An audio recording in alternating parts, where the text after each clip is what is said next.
tulee sitten yksi paha vika tästä autosta. Terve! Pitkästä aikaa omasta autostakin sisältöä. Mä oon nyt lähdössä tonne Harrisalon 500 videon juhlatapahtumaan, niin tulee nyt eka tommonen pieni roadtrippi tässä. Mä oon ladannut auton 100% ja sinne tulee semmonen 120 per suunta, että katsotaan minkä verran akkua menee, kun 250 kilometriä on ajanut. Mut aloitetaan tämmönen niin kuin ensifiiliksi tästä autosta. Tämähän nyt on ollut mulla 2 kuukautta, niin katsotaan vähän, että mitä mä oon tykännyt tästä Hyundaista tähän mennessä. Ja aloitetaan nyt parista negatiivisesta asiasta. Eli kun tämä auto on ollut nyt latauksessa, niin latausportti on mun elämän kannalta väärässä paikassa, eli täällä puskurissa, etupuskurissa. Mä en saa tätä, niin kuin siinä auton hakuvideossakin kerroin, niin saa tätä oikein sitten niin kuin etuperin tähän mun paikkaan. Tää on sen verran ahdas. No, siinä videolla mä sen veivasin monen käännöksen kautta tähän paikalle, mutta mä oon todennut, että se on liian hankalaa ja riskaabelia, niin mä oon sitten, silloin kun mä ladannut, niin ottanut sen näin. Mutta siinä on se, että sit mun täytyy erikseen siirtää se auto latausvalmiuteen tähän, että mun elämän kannalta tää latausportti on väärässä paikassa. Mutta hyvänä puolena on se, että latausportti tuntuu varsin jämäkältä, erittäin jämäkältä. Tosin tää luukkukin aukeaa tälleen vähän suomalaisittain hassua suuntaan, että se olisi kivempi, että se aukeaisi näin ylhäältä, niin sitten se suojaisi sitten sateelta ja lumelta, kun niitä sitten joskus tulee. Toinen, ei nyt niin valtava ongelma, mutta tämä avain on varsin iso mulikka. Eipä se nyt, se on pieni ongelma, mutta sitten paikalle. Ja täältähän nyt sitten löytyy tämä Start-Stop-nappi. Se Start-Stop-nappi on oikeastaan ärsyttänyt mua enemmän kuin mä olisin uskonutkaan. Muun muassa sen takia, että mulla on monesti jäänyt tämä auto niin sanotusti päälle. Eli kun mä poistun autosta, niin mun täytyy muistaa painaa tuota Start-Stop-nappia. Ehkä joku Hyundai tai Kia kuski nyt kertoo mulle, että mä oon väärässä. Mutta vaikka mä lukitsen tuolla avaimellakin nämä ovet, niin tää kilkuttaa, että auto on jäänyt päälle. Ja siitä selviytyy sitten ilmeisesti vain tuota Start-Stop-nappia painamalla. Eli siinä nyt aloitettiin nyt näillä huonoilla puolilla, jotka mua on tässä vähän ärsyttänyt näin Teslasta tulleena kuskina. Mutta mä lähden ajelemaan nyt Vierumäelle päin ja sitten kertoilen vähän muita juttuja myöhemmin. Nyt on Harrisalon juhlalounas nautittu ja aika lähteä kotiin päin. Me käydään vähän tän auton hyviä puolia ja huonoja puolia edelleen läpi. Mä just tossa Jarmon EV:n kanssa juttelin.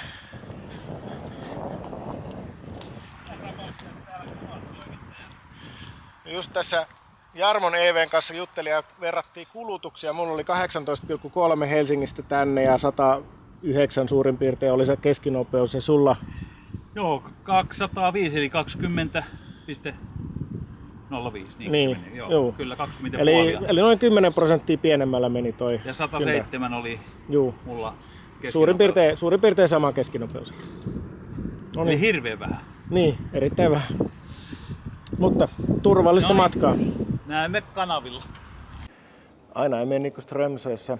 Eilen kuvailin pitkät pätkät sieltä Harrin jutusta kotiin tullessa.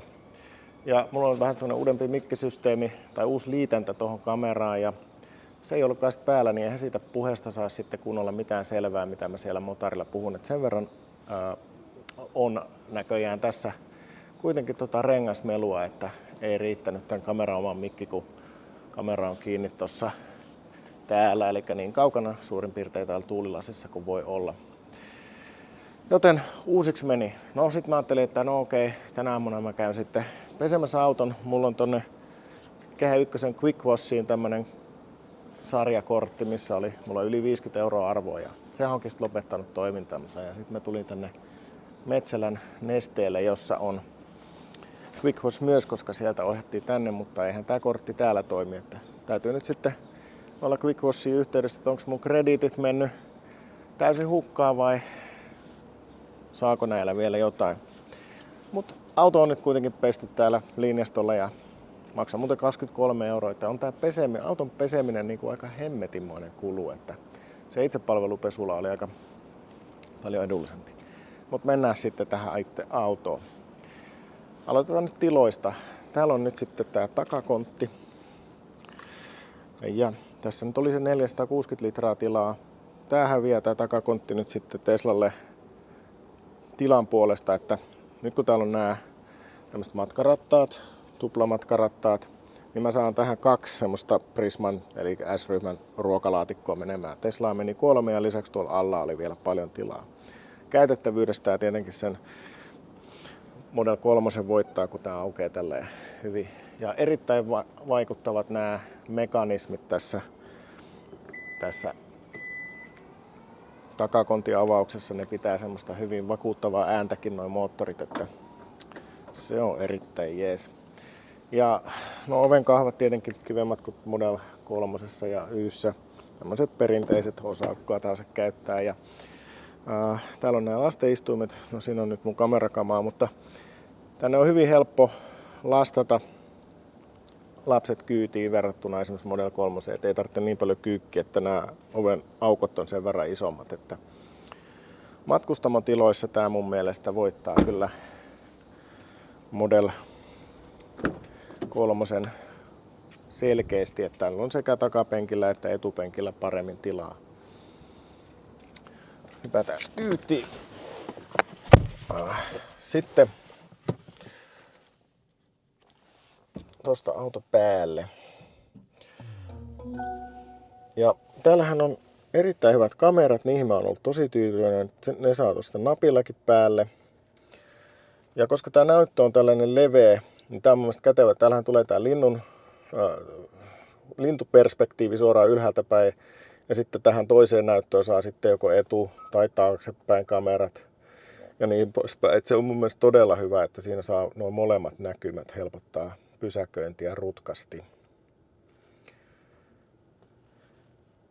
Nappejahan tässä riittää, että silleen hyvin erilainen kuin Tesla, että täältä saa penkilämmitykset, ratinlämmitykset, kamerat päälle ja näin poispäin. Ja sitten ilmastointiasetukset ja tietoviihdeasetukset. Ja sitten täytyy muuten sanoa, että tässä on nyt tuo langaton Android-auto ja Apple CarPlay, niin se on erittäin hyvä, että täältä suoraan löytyy paljon sovelluksia. Google Mapsit, pysäköintisovellukset, Spotifyt, Teamsit, Whatsappit, kaikki. YouTube Music löytyy ja mä oon nyt käyttänyt Apple Mapsia. Mutta mä pistän nyt auton päälle ja kameran tuohon ikkunaan, niin lähdetään ajelemaan. Tuosta ajolasit päälle ja nyt, jotta mä en toista samaa virhettä kuin viimeksi, niin mä oon ostanut tän, tai yksi tärkeä kriteeri mulle oli näissä mikeissä, että niistä löytyy tää sisäinen tallennus, niin laitetaan sekin nyt päälle, niin sitten löytyy ainakin se hyvä ääniraita, jos jostain syystä se ei tonne kameraan kunnolla tallennu. Näin. Heti tästä ajettavuudesta täytyy ja käytettävissä sanoa se, että no, tästä löytyy tietysti tämä suunnanvalitsin suoraan tästä ratin vierestä, mistä mä tykkään. Mutta suuntaan se ei aina vaihtaa suoraan lennosta, vaan jalkaa pitää käyttää jarrupolkimella, jotta voi vaihtaa pakilta eteenpäin tai toisinpäin. Koska ja se on mun mielestä vähän turhaa. Auton ei tarvitse kuitenkaan pysähtyä, että kunhan se jalka on vähän siinä jarrupolkimella, niin pystyy vaihtamaan vaihdetta. Ja sen täytyy sanoa, että tuosta tietoviihdejärjestelmästä, että kun tästä löytyy tuo langaton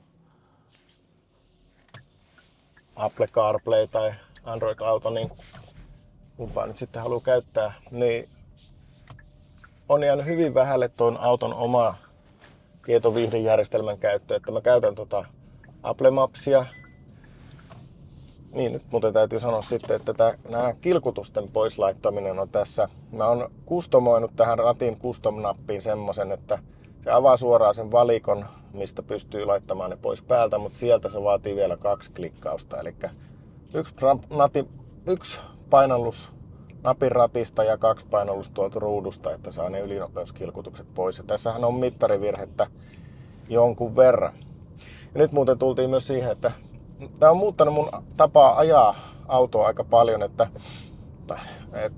tästähän saa sen yhden polkimen ajon päälle, mutta nyt mulla on niin kuin täysin toi regen eli energian talteenotto pois päältä. Että tossakin mä rullasin täysin vapaalla vaan. Eli kun tän ottaa ton regenin pois päältä, niin auto käyttäytyy vähän niin kuin, kun nostaa jalan polkimelta, niin sitten käyttäytyy kuten polttomoottoriauto, kun sen laittaisi vapaalle.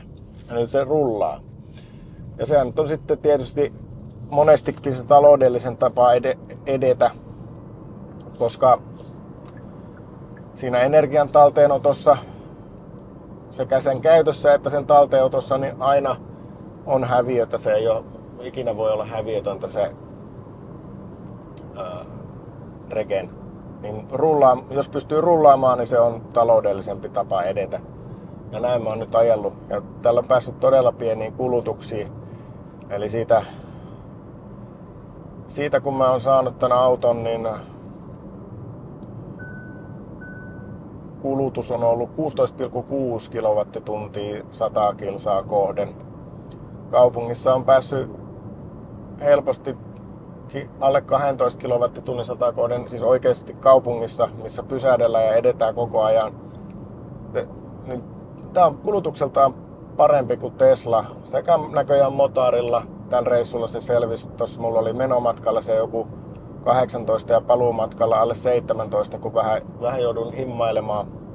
Kulutuksen puolesta erittäin hyvä auto ja ei uskos tavallaan, kun tää on vähän tämmönen muhkumpi ulkoa. Ulkonäkö nyt ei ole edelleenkään, tää ehkä mun suosikkiauto on ulkonäkönsä puolesta kyllä, mutta sen kanssa voi kyllä elää, ei siinä mitään. Ja muuten tästä ajettavuudesta, no tää on etuvetoinen, mitä mä kritisoin silloin koeajolla ja on kritisoinut muitakin etuvetoisia autoja. Ja mä oon nyt pohtinut, että mikä se syy voisi olla. Voisiko se olla se, että kaksi niinku tämmöistä hypoteesia mulla on, että ensimmäinen on se, että toimisiko se regen paremmin, kun se on etupyörillä. Kun jarrutetaan, niin paino siirtyy eteen. Niin ottaisiko se paremmin sitä regeniä talteen, kun etupyörät on ne, jossa se moottori on. Mun toinen hypoteesi on se, että sillä saadaan enemmän tavaratilaa. No on mulla kolmaskin, että vaikka tässä mainostettiin, että tää on niinku sähköauto ensin ja sitten ne polttomoottoriversiot joutuu tekemään niitä kompromisseja, niin olisiko tässä kuitenkin jouduttu tekemään semmonen polttomoottorikompromissi, että tää on etuvetoinen. En tiedä. Mutta eihän tää nyt mikään semmonen niinku sporttisen tuntunen auto oo. Mutta tämmöiseksi käyttöautoksi niin kiihtyvyys on mun mielestä silti riittävä, että varmaan kaikissa sähköautoissa nyt tämmöiseen arkikäyttöön on ihan riittävä se kiihtyvyys, että ei ole tuntunut, että tämän kanssa on joutunut jäämään jalkoihin.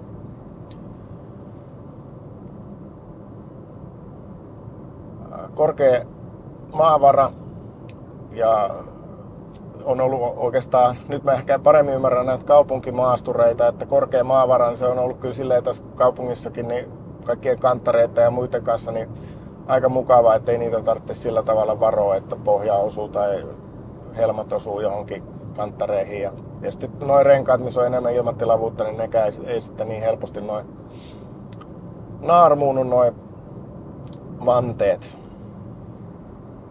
Mut tää saattaa ehkä tuntua tämmöiseltä nuorisokielellä copeilta eli selviytymiseltä, Hyundai-selviytymiseltä, että mä oon ehkä vähän, tai sitten mä oon tullut vaan semmoiseen ikään, että ehkä vähän niinku alkanut kyseenalaistaa, että mitä järkeä semmosessa sporttisessa autossa on tieliikenteessä.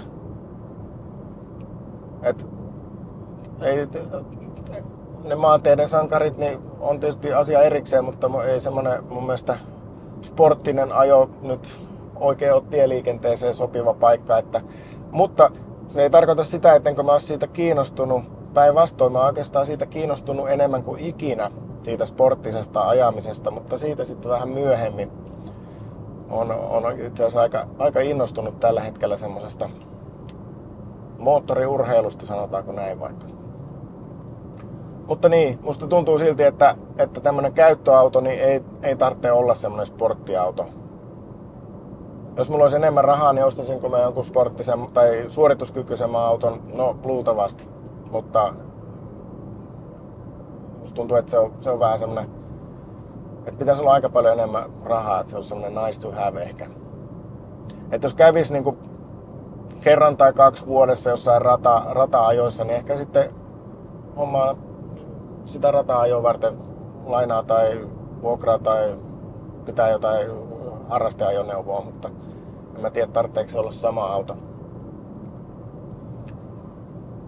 Joo, sitten nämä hallintalaitteet, no tosiaan näistä läpysköistä nyt mainitsinkin, mä pidän yleensä tosiaan sitä regeniähän nollissa. Olisi hauska, tai kiva, jos auto muistaisi sen regen asetuksen. Nythän mä joudun aina säätämään sitä, se on aina oletuksena 1. 3 se on niinku sellainen 1 polkimen ajo ja sitten 0 se rullaa niinku vapaalla, kun mä nostan jalan kaasulta ja sitä mä oon käyttänyt. Koska tää jarrupuoli onneksi säätää myöskin tota regeniä, eli kun mä sitä jarrua painan, niin se on tää energian talteenotto, että se osaa käyttää sitä moottorijarrutusta eikä pelkästään sitten noita kitkajarruja. Nyt sataseen tästä.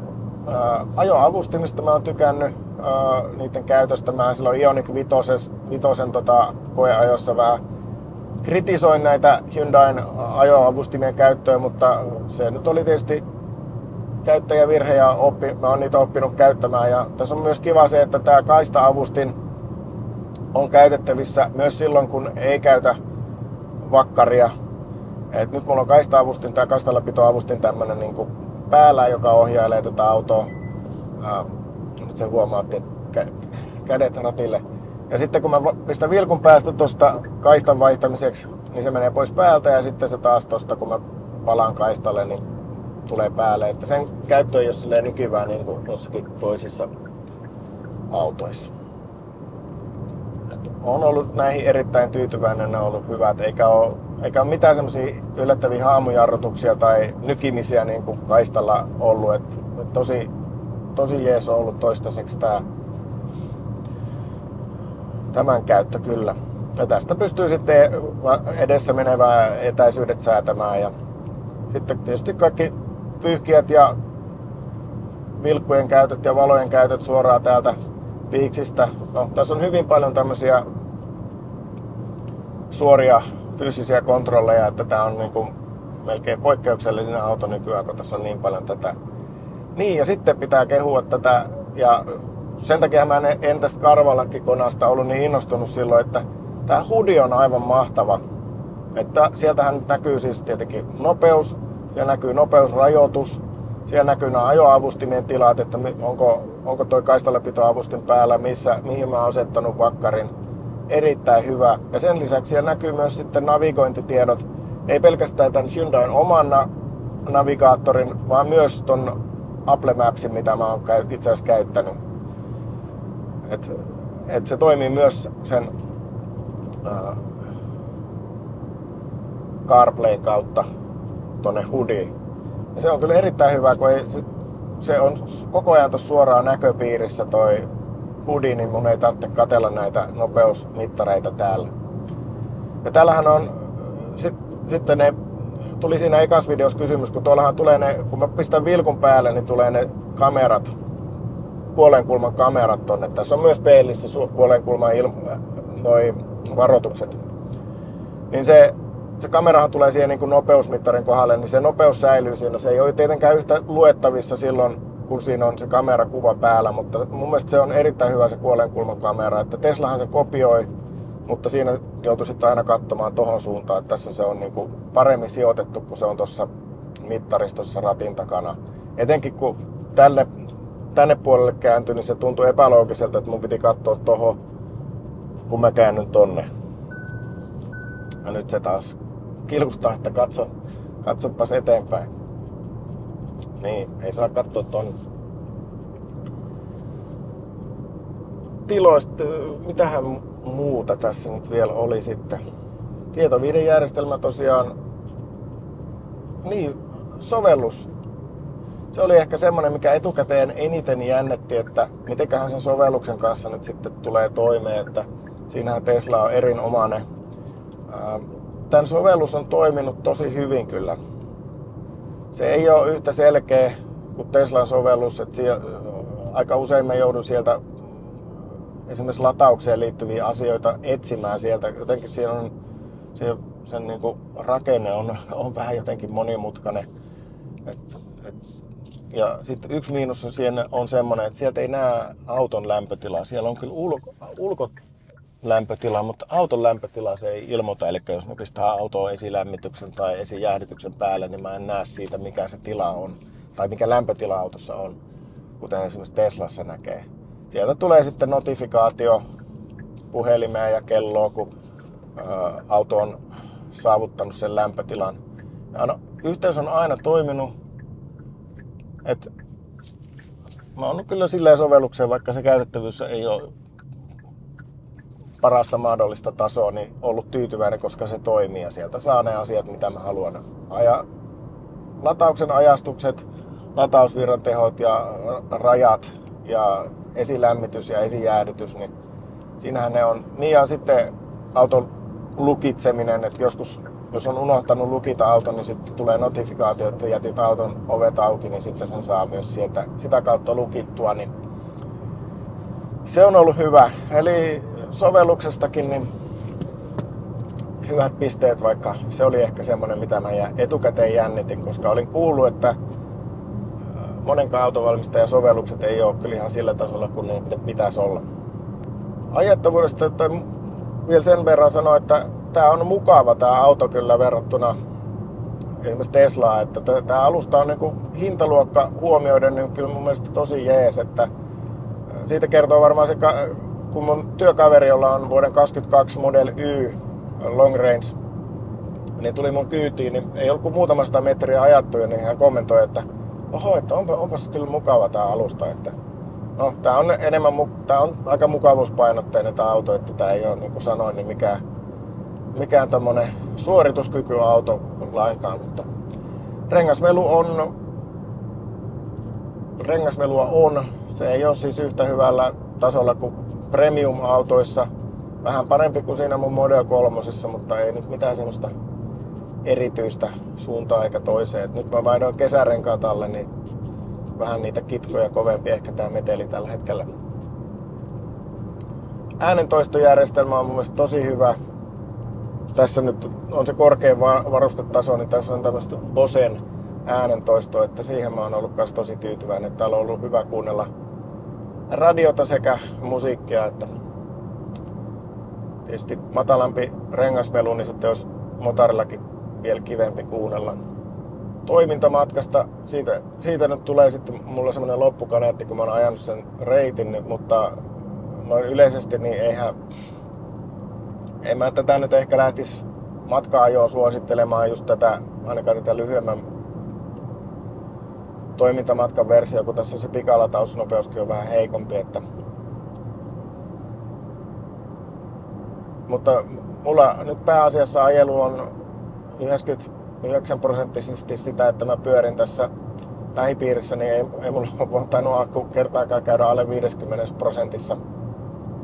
Et eipä silleen valtaosassa mun käyttööni on tarvetta pidemmälle toimintamatkalle. Että mä luulen, että tässä nyt on joku vika tuolta oikealta edestä kuuluu jotain semmoista rapinaa, nakutusta. Et siellä on varmaan pyörän tuenasta tai alustassa jotain häikkää. Täytyy käydä selvittämässä Hyundain huollon kanssa, että miten se toimii Hyundain huolto, koska mä luulen, että siellä on kyllä joku vika siellä tuennassa. Et se nyt on vähän vähän harmillinen näin uusi auto pari kuukautta vanha, että siellä on jotain. Onko siellä jäänyt sitten joku löysälle? Ei ole ihan kunnolla kiristetty. Näin. On siis ollut erittäin tyytyväinen autoon. Tavaratilaa voisi olla enemmän, mutta tietysti kun tämä on selkeästi lyhyempi auto, niin jotain kompromisseja siinä jossain tapahtuu, että täällä on matkustamassa hyvät tilat. Vaimokin kommentoi, hän on upea pitkä nainen, 178 pitkä, että täällä on paremmat tilat hänen mielestä kuin Teslassa. Mutta tavaratilassa sitten häviää. Mutta se mikä tässä on kivaa, niin on sitten metrin pienempi kääntöympyrä, että kääntyy kivemmin tuolla sitten omalla pihalla ja muilla tuolla parkkipaikoilla. Ja tietysti nuo erittäin hyvät kamerat, jossa myös on tosi hyvä toi ruudun päivitysnopeus, niin auttaa siinä ahtaissa tiloissa pyörimiseen. Että tässä on harvinaisen hyvät kamerat, ihan parhaimpia mitä on nähnyt. Näin, mulla tulee vielä semmonen loppukaneetti tähän, kun mä palasin sieltä eiliseltä pitkältä reissulta, mistä käydään ne läpi ja sieltä tulee sitten yksi paha vika tästä autosta. Alright, kotipihassa ollaan. Vielä yksi juttu pitää tuoda tästä autosta esille. Toi toimintamatkan ennustin on tässä suoraan sanottuna aivan kelvoton. Se ei niin kuin ollenkaan suhteuta sitä toimintamatkan ennustetta siihen kulutukseen tai navigaattori asetettuun kohteeseen. Myöskään navigaattori, edes tämä Hyundain oma navigaattori ei kerro ennustetta, että paljonko akkua on jäljellä, kun saavutaan kohteeseen. Ja se ennuste, mitä tuo auto näyttää, tuntuu koko ajan perustuvan siihen VLTP-lukemaan, eli se ei millään lailla suhteuta sitä siihen kulutukseen. Ja mun mielestä se on niin kuin todella huono systeemi. Eli sitä tuossa motarilla niin kuluu silleen ehkä 1/3 enemmän niitä kilometrejä kulutusta ennusteesta kuin mitä niitä oikeasti tuli. No sitten jos tuntee tämän auton hyvin, niin se ei välttämättä ole ongelma, mutta sitten taas jollekin uudelle sähköautoille se voi olla isokin ongelma, että siihen ennusteeseen ei voi luottaa. Ja nyt kun mäkään en tätä autoa vielä tunne niin hyvin, niin mua vähän jopa jännitti. Sen takia otin pikkasen matalammalla keskinopeudella tuon paluumatkan. Ja nyt koko reissun keskikulutuksesta tuli 16,9 kilowattituntia 100 kilsaa kohden. On todella lämmintä ja välillä satoi vettä. Ja toi kulutusmittari tuolla sanoi, että jopa 24-20% meni ilmastointiin. Eli todellisuudessa tämmöistä motariajoa tää lämpimissä olosuhteissa, niin tää on semmoinen 250 kilsaa. Ja erittäin hyvä kulutus, mutta paha miinus toi, että ennuste ei pidä lainkaan paikkaansa. Ja nyt mä pistän tämän lataukseen, koska tuli jää vain 17%. Ja se piti vielä sanoa, että koska mä en tunne tätä auton kulutusta lainkaan, niin esimerkiksi siinä Tekniikan maailman testissä, niin tämä auto jäi talvella ylämäkeen, kun akku oli enää 7% jäljellä. Että sikäli nämä prosentitkaan ei ole semmoinen asia, mikä menee kaikilla autolla samalla tavalla. Että sekään ei ole semmoinen. Mutta sitten taas vielä yhtenä positiivisena pitää sanoa, että sekä pyyhkiä automatiikka toimii, niitä on manuaalisesti helppo käyttää, mutta sitten myös erittäin vaikuttava toi pyyhkiöiden mekanismi. Mun mielestä ne on niin kuin silleen huokuu semmoista luotettavuuden tuntua, että ne moottoritkin kuulostaa semmoisilta vahvoilta, jotka sitä pyörittää. Jees. Tämmöiset mietteet nyt tästä konasta. Kiitos, että katsoit videon ja nähdään taas pian. Moi!